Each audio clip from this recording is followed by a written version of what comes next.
Hey everyone, and welcome back. We're diving deep into international business and how to handle those price talks when you're dealing with different cultures. Yeah, it's really We interesting. get this awesome podcast episode called Business English Negotiations, Opening Price Talks Across Cultures. Oh, very cool. And I think it's going to give us some super useful strategies for approaching pretty much any negotiation you can think of, no matter where you are in the world. Yeah, it's something people don't always think about, but getting those cultural bits right can make or break a deal. Totally.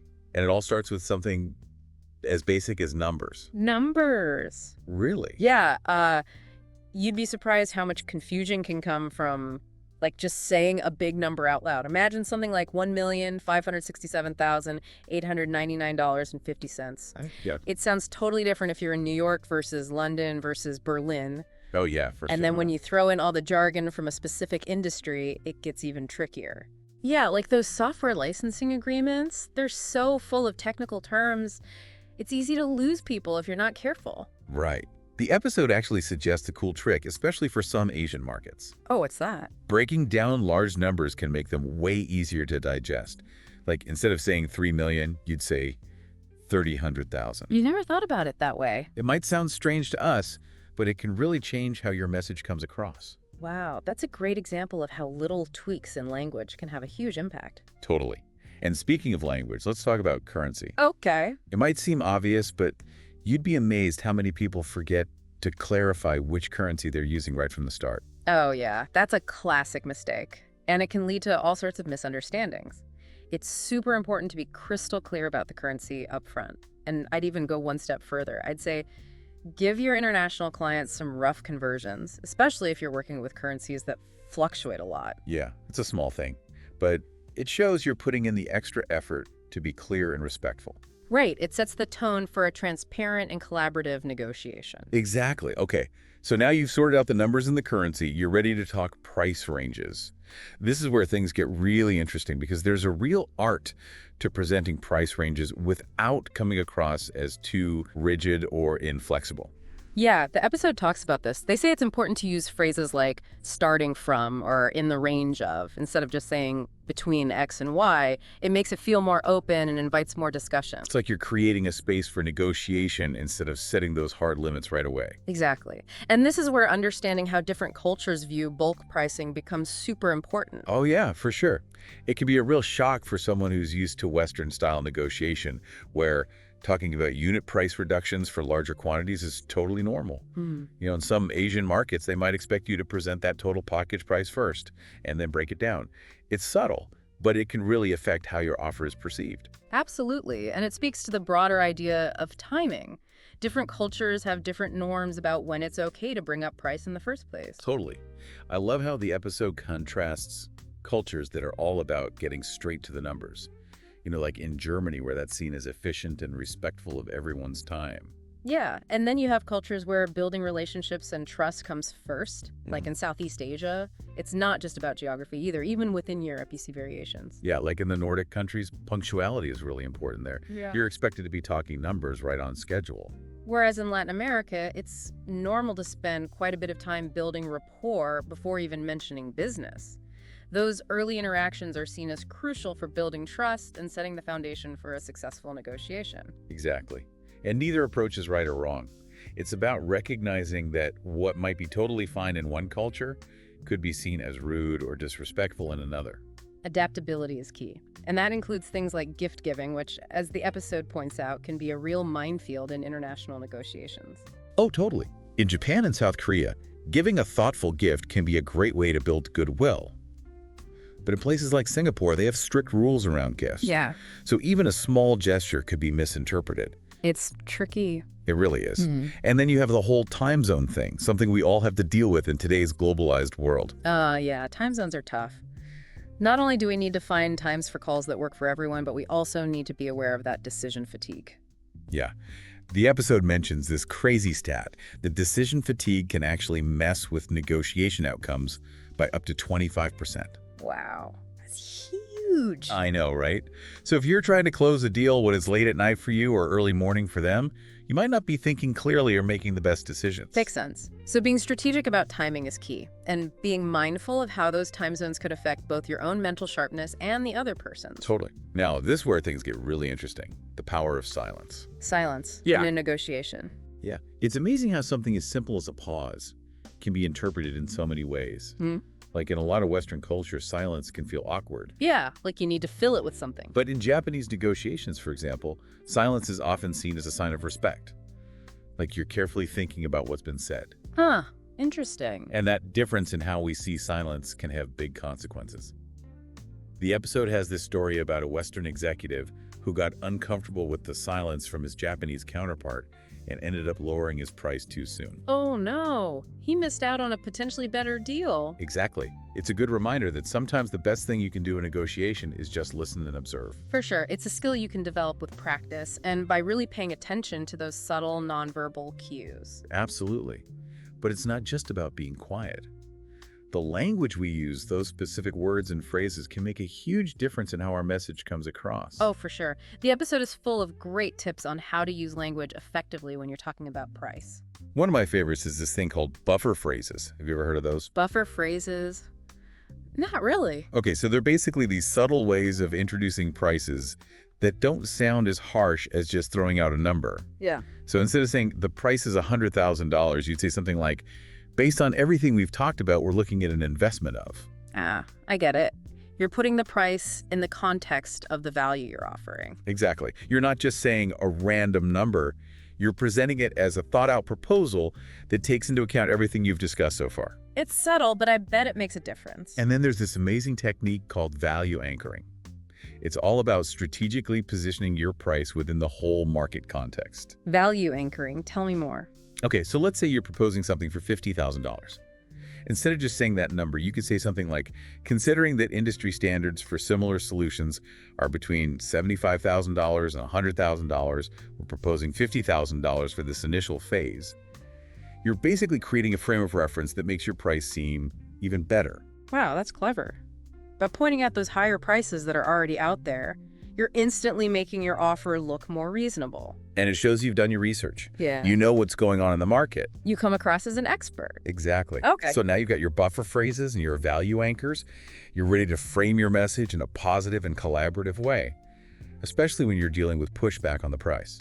It's so important how we frame things. It can really affect how people react. Totally. The episode talks about switching from talking about what you can't do to what you can do. So instead of saying we can't go any lower, which just shuts things down, you say what we can offer is. Oh, I see. You're keeping it open. You're showing you're willing to work together to find a solution. Exactly. And the episode gives some great examples of other phrases to use when budget is a concern. Instead of flatly stating that's too expensive, you can say we're working within a target investment range of, or, and I love this one, how can we adjust the scope to better fit your budget? Those are much better. They keep the conversation going instead of getting stuck in a deadlock. Right. Now here's something that I think often gets overlooked. Payment terms. Payment terms, what do you mean? You'd be surprised how much leverage you have in how you structure those payments. Instead of getting bogged down in the total sum, you can shift things completely by suggesting quarterly payments instead of a big lump sum up front. Or offer flexible options that work with the client's cash flow. Oh, that's interesting. By focusing on the how you pay it can make a big number feel much smaller. And sometimes the most powerful thing you can do is simply ask the right question. Questions can be powerful tools. Totally. The episode suggests ending your price presentation with this simple but super effective question. What aspects of the proposal would you like me to clarify? That's a great one. It shows you're really interested in what they think and opens the door for a more collaborative discussion. It's like shifting from trying to sell them something to trying to solve a problem together. But you know what? It's not just about the words. It's also about how we say them. And that brings us to maybe the most overlooked element of all the power of your voice. Our voices. Yeah. Our voices are powerful tools in negotiations, even more than we realize. I'm curious to hear more. I'm so glad you brought that up because this is where it gets really interesting. Stick around as we dive into all these cool vocal techniques and how they can make or break your next international price negotiation. Yeah, it really is amazing how much we communicate just with our voices, even beyond the words themselves. Right. It's like the tone, how high or low your voice is, how fast you talk, all that stuff plays a part in how your message comes across, Mm, especially in a situation like a price negotiation where the stakes are high. for sure. And the episode points out this thing that a lot of people do when they're saying their voice goes up at the end. Yeah, like they're asking a question instead of making a statement. Exactly. And that can make you sound unsure, like you don't believe in what you're saying. Instead, you want to keep your tone steady. Or even like let your voice drop a little at the end of the price. Like, this is the price, take it or leave it. Well, not that harsh, but you get the idea. You want to project confidence. Definitely. Ugh. Okay, are you ready for this? This is one of my favorites. The power pause. The power pause, what is that? It's so simple, but it works. Before you say an important number, like the price, you just pause for a couple of seconds. Just be quiet. Yeah, it might feel a little weird at first, Yeah. but it creates this sense of anticipation. Like what you're about to say is really important. Like you're giving them time to get ready for it. Exactly. And here's where it gets interesting. How long you pause can actually mean different things in different cultures. I really? Yeah, like in Western cultures, a short pause might be enough to show you're confident. But in some Asian cultures, a longer pause, like 5 seconds or even more, can be a sign of respect. Like you're carefully considering everything. So a pause that shows confidence in one culture could be seen as hesitation in another. It's all about those subtle differences. The episode even talks about this Western executive who messed up a negotiation with a Japanese company because he kept rushing to fill the silence. Oh no, what happened? His Japanese counterparts thought he was anxious or something because he couldn't handle those moments of quiet. Wow. So being aware of how different cultures see nonverbal cues is super important. Okay, let's move on to another voice technique that can be really useful, especially with complex numbers. It's called the volume valley. Volume Valley, that's a new one. Okay, so it's all about using tiny changes in how loud you're speaking to emphasize the key information. You start your sentence at your normal volume. Then when you get to the important number, you lower your voice a little and then go back to your normal volume.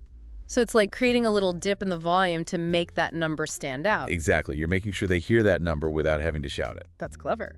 And this next one is all about building rapport. It's called tonal mirroring. Tonal mirroring, what's that? Basically, you try to subtly match the energy level of the person you're negotiating with. So if they're really excited, I should be really excited too. Not exactly. You want to match their tone, but always stay a little bit calmer. If they're speaking softly and slowly, you mirror that. If they're more energetic and fast-paced, you adjust your energy level to match, but not in an over-the-top way. So it's like finding a middle ground. Yeah, it's about creating a sense of connection by speaking their language, not just with words, but with your energy too. It makes sense. When someone's energy matches yours, it feels more comfortable. Exactly. Now, all these techniques we've been talking about, they take on a whole new dimension when we move into the world of virtual negotiations. Yeah. Negotiating online definitely has its own set of challenges and opportunities. Right. Like on the one hand, it's harder to pick up on those nonverbal cues that we rely on so much when we're face to face. But on the other hand, we have so much more control over how we present ourselves online. It's like we have this whole new set of tools, but we need to learn how to use them, right? Exactly. Remember those awkward moments we talked about when you're presenting the price? Well, in a virtual setting, you can share your screen and show them this beautifully designed price structure while you're looking right at the camera. You have way more control over the visuals. Yeah, that's a good point. It can make your presentation way more polished and impactful. But it's not all perfect online. Get this. Studies have actually shown that people are like 27% more likely to interrupt each other in virtual negotiations compared to in-person meetings. Really? Why do you think that is? It's probably because we're missing those natural pauses and cues that tell us when it's our turn to speak, in a face-to-face conversation. So online, it's easier to accidentally talk over each other. So it's more chaotic. Yeah. So the episode suggests this thing called the virtual pause protocol. It's basically just making a conscious effort to pause a little longer than you normally would to give everyone time to process and to avoid those interruptions. So just slowing things down a bit. Exactly. It might feel a bit weird at first, but it can make a big difference in making the conversation flow more smoothly. And here's another digital negotiation secret I love. The power of the preview. The preview. Yeah, those really savvy negotiators, they send out a little agenda email like a day before the virtual meeting. And in that email, they subtly bring up the topic of price. Just planting the seed before the actual negotiation even starts. Oh, that's smart. You're getting them thinking about it without making it a big deal. Exactly. It's like setting the stage and making sure everyone's on the same page before you dive into those nitty-gritty details. I like that. And speaking of setting the stage, one of the tricky things about negotiating online is that you lose those in-person social cues that help you build rapport. Like shaking hands or exchanging business cards. Right. Those things help break the ice. So the episode talks about focusing on what they call the digital handshake. The digital handshake. I like that. Yeah, it's about finding creative ways to connect with people at the beginning of a virtual meeting. Like, you could start by mentioning a past project you worked on together or something you have in common. It's all about establishing that sense of shared history and reminding everyone that you're on the same team. It's about building that human connection, even though you're just looking at a screen. And you know what else is a really clever tactic, especially for international negotiations that are happening online? The chat feature. The chat. How can that be useful for talking about price? Well, smart negotiators use the chat to type out key numbers while they're talking about them. It's a great way to make sure everyone's literally on the same page, especially when you're dealing with accents or time zones. Yeah, that makes sense. It can be hard to understand numbers sometimes, especially if there's a language barrier. Exactly. And it also creates a written record of what you've discussed, which can be super helpful for avoiding any confusion or disagreements later on. Okay, so we've talked about a lot of stuff here, from those subtle changes in your voice to using technology strategically. But we're just getting started. Now we're going to dive into the art of presenting multiple pricing options, what the episode calls the digital price menu. The digital price menu. That sounds interesting. Yeah, it's all about giving people choices and finding that sweet spot where the value you offer matches up perfectly with the price. You ready to explore how to build a digital price menu that's persuasive and culturally sensitive? Absolutely. Let's do it. Yeah, it's funny how giving people choices can actually make it easier for them to decide, especially when it comes to something as complicated as pricing. Right. It takes the pressure off of just saying yes or no. They feel like they have more control. The episode talks about this idea of the power of three. Like, presenting 3 different price options is often the sweet spot. It gives people choices but doesn't overwhelm them. But it's not just about picking 3 random prices. You have to structure those options in a way that really showcases how awesome your premium package is while still offering some more affordable options. Yeah, and how you present those tiers can really influence how people see them. Like, if you start with your most expensive package, then go to the middle one and end with the most basic one.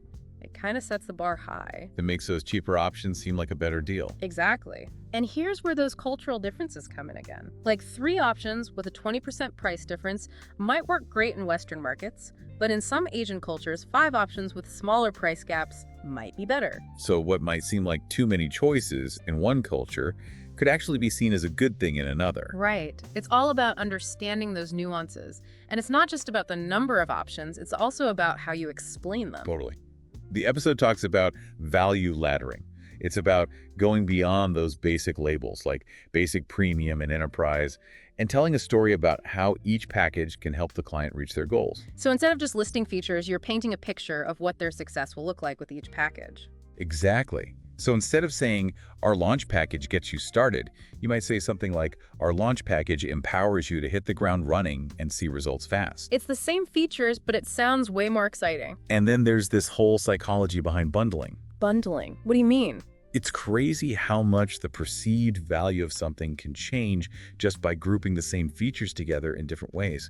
Instead of selling each feature separately, you create these themed packages that appeal to different needs. So it's like creating those special offers that are hard to resist. Exactly. And cultural preferences can play a big role in how you bundle things too. Like, European buyers often prefer those clear, itemized options. But a lot of Asian buyers respond better to those all-inclusive packages. It's another example of how understanding those cultural differences can be so important. Okay, are you ready for my favorite part? The custom package invitation. Custom package.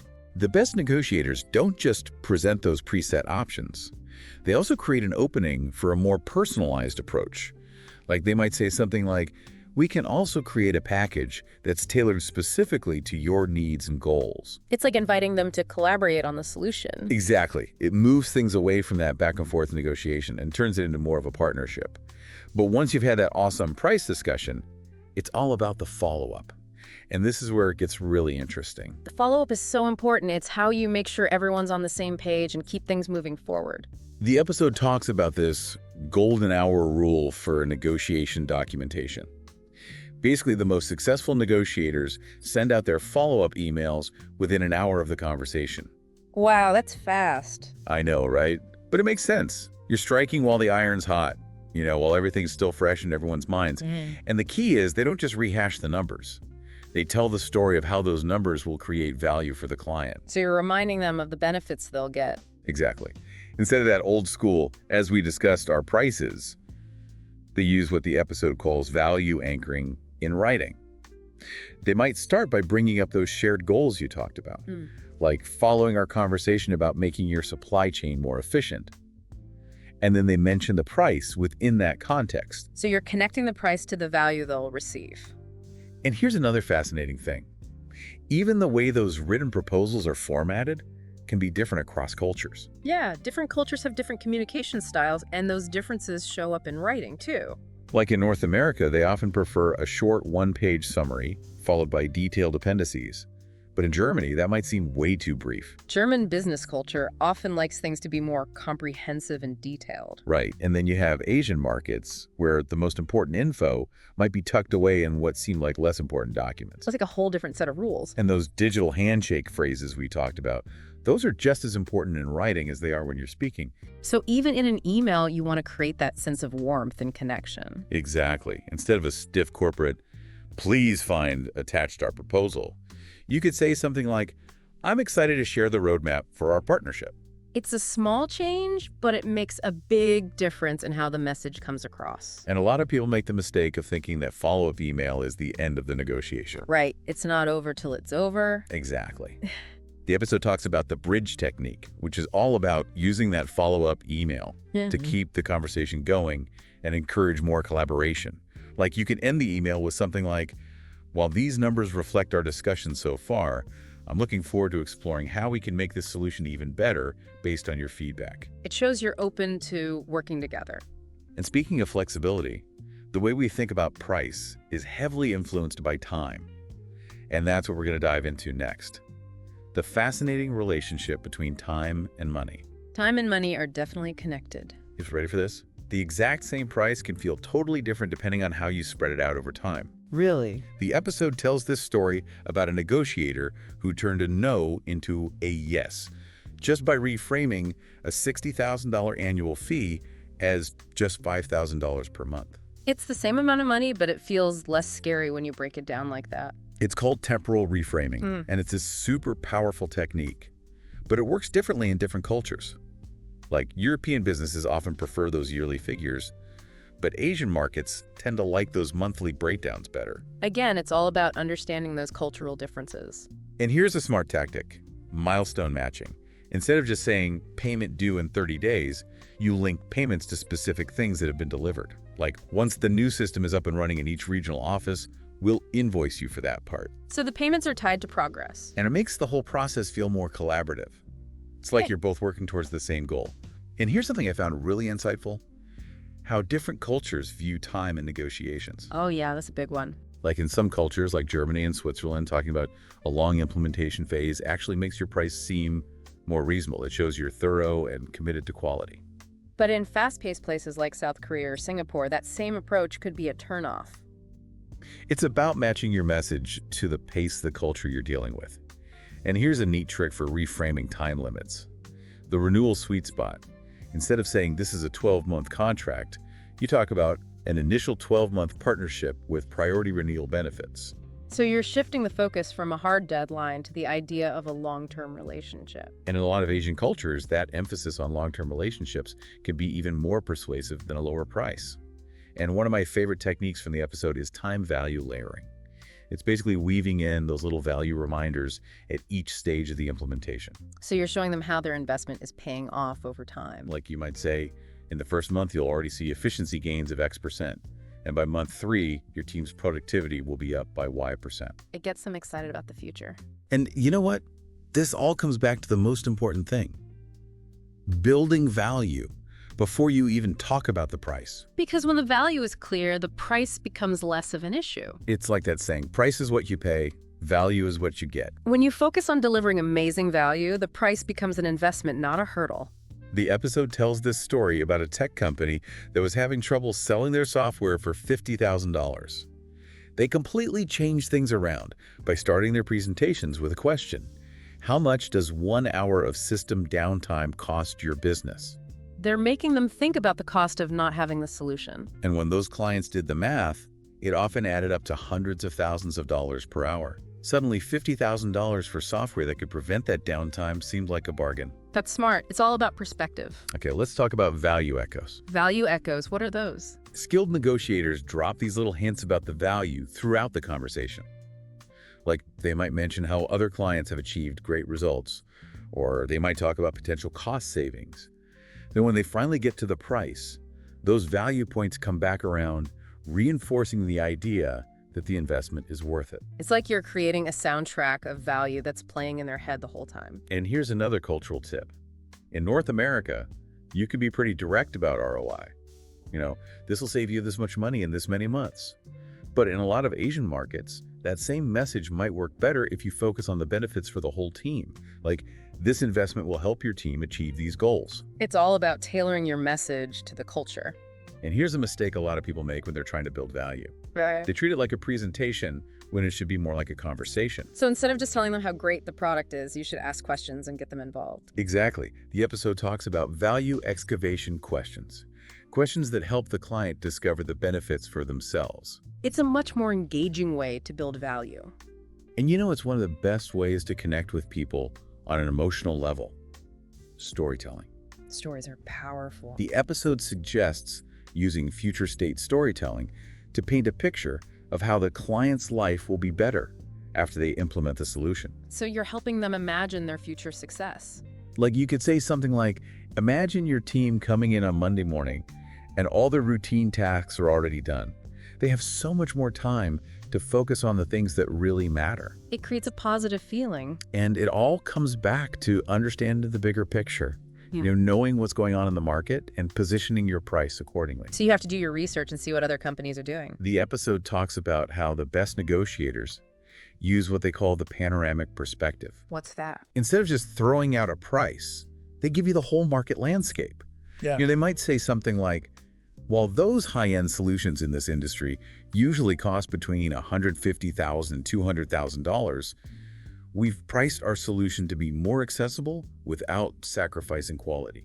So you're showing them where your price fits in with everything else. And it's interesting how the way you talk about those competitors can vary from culture to culture. Yeah, like what might be considered fair game in one culture could be seen as rude in another. In Western markets, it's often okay to be pretty direct about competitor pricing.